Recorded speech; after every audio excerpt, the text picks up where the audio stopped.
Is it possible, in a world full of winners and losers, that both the Jets and the Seahawks came out winners? Over the weekend, social media was absolutely rocked by a trade that was made in the NFL between the New York Jets and the Seattle Seahawks. A trade in which the rights to Jamal Adams, all-pro, all-generational safety out of LSU, is sent to Seattle to join the 12th man, as well as a 4th-round pick in 2022. In exchange, the New York Jets got a very underrated safety in Bradley McDougald, not one, but 2 first-round picks, as well as a 3rd-round pick in 2021. Now look, the grand scheme of things, this is a tremendous get, both for the Jets and the load that they got back, as well as the Seahawks getting a fantastic player in Jamal Adams. But let's take a deep dive into why this deal makes sense for both sides. All of these things can be true that I'm about to say. The Jets absolutely fleeced the Seattle Seahawks. They did. The Seahawks got an absolute stallion in the secondary. They did. Jamal Adams is not your average safety. He ain't. The Seahawks needed Jamal Adams, and he causes mayhem for quarterbacks. He does. Now, everybody is quick to laugh at the Seattle Seahawks. How can you trade away first-round picks?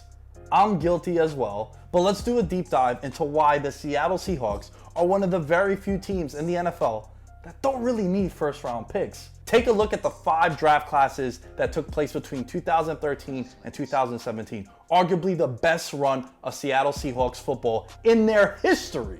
And during that time, between 2013 and 2017, the Seattle Seahawks had the 2nd best record in the NFL, posting a 68% win percentage, as well as winning 1 Super Bowl and going to 2. I know, Seattle.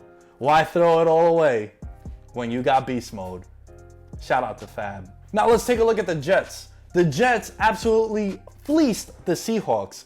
And the reason why they fleeced the Seahawks is because they weren't going to pay Jamal Adams anyway. So the Jets get 2 first-round picks. But it's very important to remember, I think the Seattle Seahawks are the prime candidate for regression in 2020. My favorite metric to measure whether or not a team is going to be successful year to year is record in 1-score games. Seattle in 2019 went 10-2 in such games. Historically, your record in 1-score games is not something you could bank on as an organization from year in and year out. And let me give you an example of a team which fits that mold. In 2018 and in 2019, the Green Bay Packers played 10 one-score games. In 2018, the Green Bay Packers went 3-7 in such games. But in 2019, the Green Bay Packers went 9-1 in such games. So going from 6-10 to 13-3 is a big leap. And a big part of that reason was not only the defense improving, but it was also that the ball bounced their way. I am on fire. When I take a look at the Seahawks, it's very important to remember that this division has gotten better. The Cardinals have improved, my sleeper team for 2020,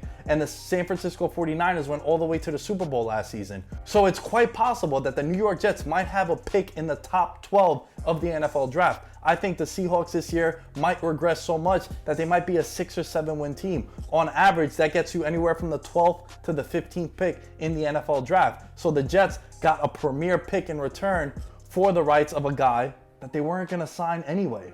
This was a gigantic move for the New York Jets. When you have no leverage as an organization because a guy has made it very, very clear that he don't want to play for you, and you get this kind of return, GM of the year, Mr. Douglas. Now, Jamal Adams goes from a team that's a pretender to potentially a contender, but there are a lot of things that are going against the Seattle Seahawks this year, like we mentioned. But I think this is one of the rare occasions where both sides won this trade. And I'm excited to see what's going to happen with the Jets in these draft picks and Jamal Adams in Seattle.